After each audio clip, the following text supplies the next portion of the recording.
Welcome to Mela Talks 2020, filmed during lockdown COVID-19. Mela means to meet or to gather, and in parks like I'm in now, thousands of people would be gathering, celebrating and coming together. In the absence of that, we've created this series of short talks to measure the impact and to start to identify the contribution Mela makes to the economy and to our society at large.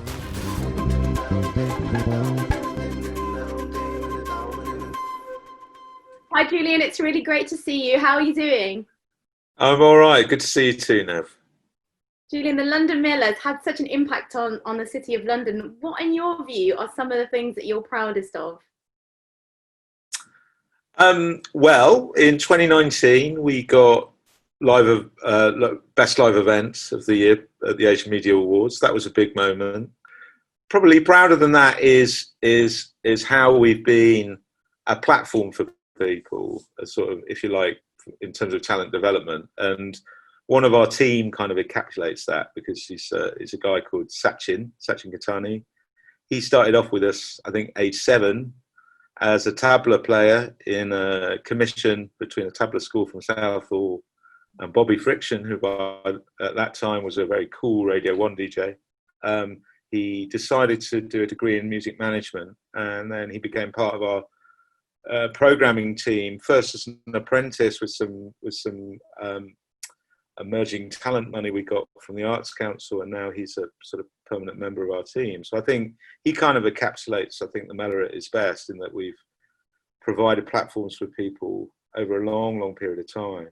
And the young people that came to the Mela in 2003 and up to 2006 or whatever, now they're mums and dads with kids, and the mums and dads that came at that time are coming with their grandchildren. So it's a long time now, and obviously that makes you proud.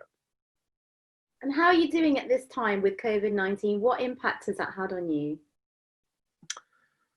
Well, like everybody, on a personal level, it's very isolating. If you're lucky and you've got a family, then you're isolating with the family, but you're slightly driving each other mad. You're missing all the inspiration you get from interacting with artists, with the creative team that you normally share an office with. You're not going to work in the same way.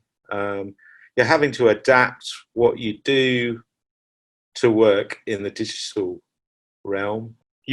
This is one of the rare things where it actually isn't too limiting to work in this particular format, although you miss a bit of that kind of chemistry that you get when you're in a room with someone. And I guess the challenge is to adapt to this new world and be inspired by it and try and find the positives. Perhaps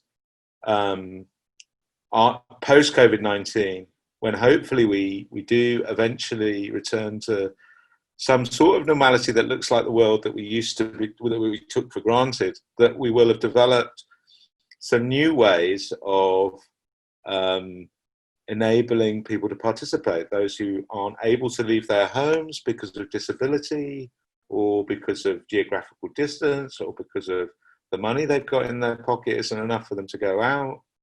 Maybe those people can participate in a way that they couldn't before. The obvious one is Facebook Live, because it's the most accessible platform, because almost everybody is on Facebook. So it's therefore you don't need to log on, you don't need to think about a password and do an email verification to do Facebook Live. You see it in your news feed, you click on it, you're there. For the Mela, we've always had to focus our very limited resources on producing the best live event we can possibly produce. So our digital presence has always been what we have to have rather than what we would like to have. Whereas at the moment we're working on trying to get our material out online to try and work towards a digital Mela and work with the Mela Partnership to create platforms for some of the partners to get their content out there and connect with their community. And I hope we're successful with that. I hope people participate, and I hope we can take those resources forward when the world improves again.